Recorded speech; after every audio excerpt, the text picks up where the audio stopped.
Hello സമോട്ടാ. Hi. അറിയോ? കേട്ടോ. വരൂ. എന്താണ് പണിയൊക്കെ എവിടെ വരെ എത്തി? പണി ഒന്നും പൂർത്തിയായി കഴിഞ്ഞു. ഒരു കുളം പണിയാണ് കഴിഞ്ഞു. അതെയാ? എത്ര കുറെ ദിവസമായ തുടങ്ങിയിട്ട്?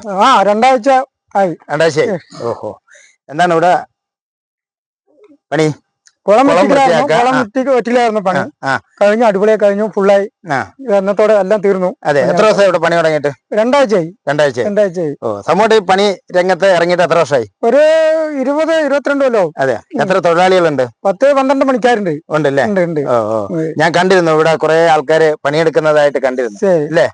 ഇതെങ്ങനെയാണ് ഇവിടെ മാത്രമല്ലാതെ വെളിയിലൊക്കെ പോയി അവിടെയും പോകും. അവിടെയൊക്കെ പോകും അല്ലേ? എന്തൊക്കെ വർക്കാ നിങ്ങൾ ചെയ്യാം? കുളം പണി, കെട്ടുപണി, തേപ്പ് പണി, ടൈല് പണി എല്ലാം. അപ്പം സകലകല വല്ലവനാണ്. ഈ വേനൽക്കാലത്തില് കിണർ പണി ഞാൻ കൂടുതൽ ചെയ്യാം. ആണല്ലേ? വെള്ളം ശുദ്ധമായ വെള്ളം കുടിക്കാം. അതെ, വൃത്തിയാക്കി കൊടുക്കും. ബാ ഏട്ടാ, ഒന്ന് കയറി വരും. അമ്പലക്കുളമാണ്. ഇതാണ് അഖില ഭാരത അയ്യപ്പ സേവാ സംഘം ആലത്തൂര് യൂണിയൻ നമ്പർ അല്ലേ? അവരുടെ കുളമാണ് ഇതല്ലേ? അതെ, അമ്പലക്കുളം. ഇനിയിപ്പോ ഇത് കഴിഞ്ഞാൽ തന്നെ അമ്പലത്തില് അത് അയ്യപ്പന്റെ അമ്പലമാണ്, അയ്യപ്പൻ കോവില്. അവിടെ ഒരു കിണറുണ്ട്. അത് നാളെ സ്റ്റാർട്ട് ചെയ്യണം, നാളെ എടുക്കണം. അപ്പൊ നമ്മൾ ഈ വർക്ക് ഏത് നാട്ടിലും പോയി ചെയ്യാൻ നിങ്ങൾ തയ്യാറാണ്? എവിടെയാണെങ്കിലും എവിടെ വിളിച്ചാലും ചെയ്തു കൊടുക്കും. ചളി എടുത്ത് ഉറവ് തെളിച്ചു കൊടുക്കും. ചെളിയൊക്കെ എടുത്ത് ഉറവ് തെളിച്ച്. ഇത് അച്ഛൻ കെട്ടുകാരനായിരുന്നു. കിണർ പണിയൊക്കെ അച്ഛൻ കൂടുതൽ ചെയ്യായിരുന്നു. അച്ഛന്റെ കൂടെ അങ്ങനെ പോയി നമ്മൾ ഈ സകല പണിയും കിണറ് വൃത്തിയാക്കുന്ന പണിയാണ് ഈ വേനൽക്കാലത്തുള്ളത്. ഈ സീസണിൽ നമുക്ക് കിണറ്റിൽ എത്തി നോക്കുമ്പോഴേ ഭയപ്പാടാ എനിക്ക്. അത് പണിക്കാറുണ്ട്. നമുക്ക് സൂക്ഷ്മമായിട്ട് എല്ലാം കയറക്കെട്ടി വൃത്തിയോടെ ചെയ്ത് എടുത്തു കൊടുക്കും. ആണല്ലേ? അത് ശരി. എനിക്ക് മരത്തിന് മുകളിൽ കയറിയാലും കാല് പറയും. അതെ. ഈ കിണറ്റിൽ എത്തി നോക്കിയാലും എനിക്ക് നമുക്ക് എക്സ്പീരിയൻസ് കൂടുതലാണ്. ആണല്ലേ?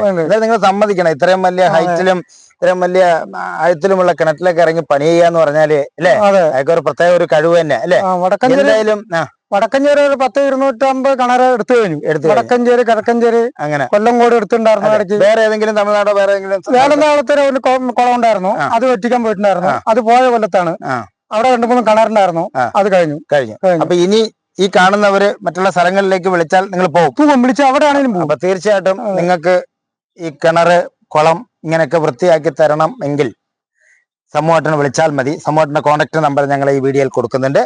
അതുപോലെ പെയിന്റിങ്ങിനും ഈ നമ്പറിൽ വിളിച്ചാൽ അദ്ദേഹത്തിന്റെ നമ്പർ നമ്മൾ കൊടുക്കുന്നുണ്ട്. തീർച്ചയായിട്ടും നിങ്ങൾ ബന്ധപ്പെടണം. നമുക്ക് അവരുടെ വീഡിയോയിലേക്ക് പോവാം.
സുഹൃത്തുക്കളെ കണ്ടല്ലോ, സമൂഹേട്ടൻ്റെ അധ്വാനം വളരെ സന്തോഷമായി. കാരണം നമ്മുടെ പ്രകൃതിയിൽ ഇത്തരത്തിലുള്ള ഒരു അനുഭവങ്ങൾ നഷ്ടപ്പെടാതിരിക്കണമെങ്കിൽ ഇത്തരം തൊഴിലാളികൾ നമ്മുടെ നാട്ടിൽ ആവശ്യമാണ്.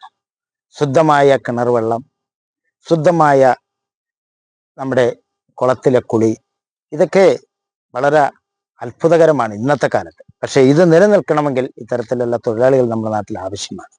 അപ്പോൾ അതുകൊണ്ട് നിങ്ങൾ ഓരോരുത്തരും ഈ തൊഴിലാളികൾക്ക് ഒരു സപ്പോർട്ടും സഹായവും ഷെയറും ചെയ്തു കൊടുത്ത് ആ കുടുംബത്തെയും അവരുടെ നയിക്കുന്ന തൊഴിലിനെയും സഹായിക്കാൻ നിങ്ങൾ ഓരോരുത്തരും മുന്നിലേക്ക് വരണമെന്ന് പറഞ്ഞുകൊണ്ട് നിർത്തുന്നു. നന്ദി, നമസ്കാരം.